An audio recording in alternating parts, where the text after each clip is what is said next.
Bismillahirrahmanirrahim. Assalamualaikum warahmatullahi wabarakatuh. Saya Rusdiana. Di sini saya sebagai pemateri pertama ingin menyampaikan atau memaparkan poin bagian A dan B, yaitu poin bagian A pengertian strategi pembelajaran aktif debat dan poin bagian B taktik strategi pembelajaran aktif debat. Nah, poin bagian A yaitu pengertian strategi pembelajaran aktif debat. Strategi pembelajaran adalah suatu sendi untuk melakukan sesuatu secara baik dan terampil dalam proses pembelajaran. Nah, kata aktif debat ini terbagi menjadi dua kata, yaitu kata aktif dan debat. Kata aktif sendiri berasal dari bahasa Latin, yaitu artinya giat atau aktif. Secara istilah, kata aktif ini adalah suatu upaya guru dalam menciptakan suasana belajar yang sedemikian rupa agar siswa tersebut mampu atau aktif dalam mengemukakan pendapatnya dalam proses pembelajaran. Nah, kata debat sendiri juga berasal dari bahasa Latin, yaitu artinya bicara atau debat. Dan secara istilah, kata debat ini adalah suatu upaya untuk mempertahankan pendapat yang bertentangan dengan dirinya sendiri. Nah, dalam kegiatan proses belajar mengajar, guru harus mampu memilih strategi pembelajaran yang tepat agar proses pembelajaran itu berjalan sesuai apa yang kita inginkan dan mencapai maksud dan tujuan. Nah, jadi pengertian strategi pembelajaran aktif debat ini adalah suatu strategi pembelajaran yang membantu siswa agar siswa tersebut aktif dalam mengemukakan gagasan atau pendapatnya. Dan dalam strategi pembelajaran aktif debat ini, siswa dituntut agar mampu berani, kreatif, aktif dan menyenangkan dalam proses pembelajaran, dan juga siswa diharapkan untuk mampu mempertahankan pendapatnya atau menghargai pendapat orang lain yang bertentangan dengan dirinya sendiri. Selanjutnya ada poin bagian B, yaitu taktik strategi pembelajaran aktif debat. Taktik strategi pembelajaran aktif debat adalah suatu siasat, kecerdasan, dan tindakan dalam upaya untuk mencapai tujuan debat dengan cara atau sistem tertentu.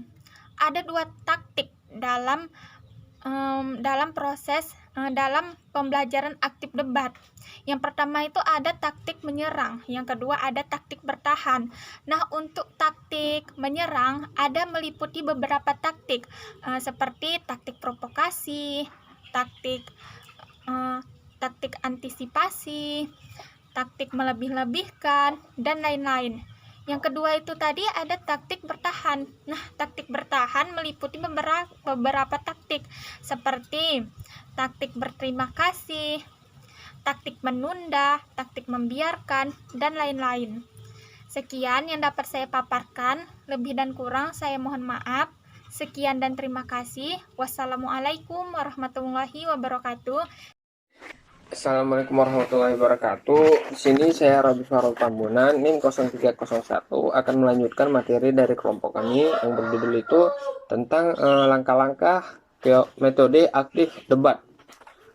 Teori aktif debat ini merupakan kegiatan terampil yang menyimak dan berbicara yang memberikan keluasan kepada siswa ataupun peserta didik untuk mengemukakan pendapatnya dengan cara berpikir kritis terhadap sesuatu masalah dari berbagai sudut pandang. Menurut Solihimi mengungkapkan langkah-langkah teori aktif debat. Nah, yang pertama itu guru membagi dua kelompok peserta debat. Yang kedua, guru memberikan tugas untuk membaca materi yang akan diperdebatkan. Yang ketiga, setelah selesai membaca materi, guru menunjuk salah satu anggota yang pro untuk berbicara. Kemudian setelah selesai, ditanggapi oleh anggota yang kontra. Yang keempat, ide-ide dari setiap perdebatan tersebut ditulis di depan ataupun di papan tulis. Yang kelima, guru menambahkan ide atau konsep yang belum terungkap. Yang keenam, dari data tersebut, guru mengajak siswa untuk membuat kesimpulan yang mengacu kepada topik yang ingin dicapai. Yang ketujuh, Proses penilaian dalam metode pembelajaran ini adalah berdasarkan pengamatan guru pada aktivitas siswa.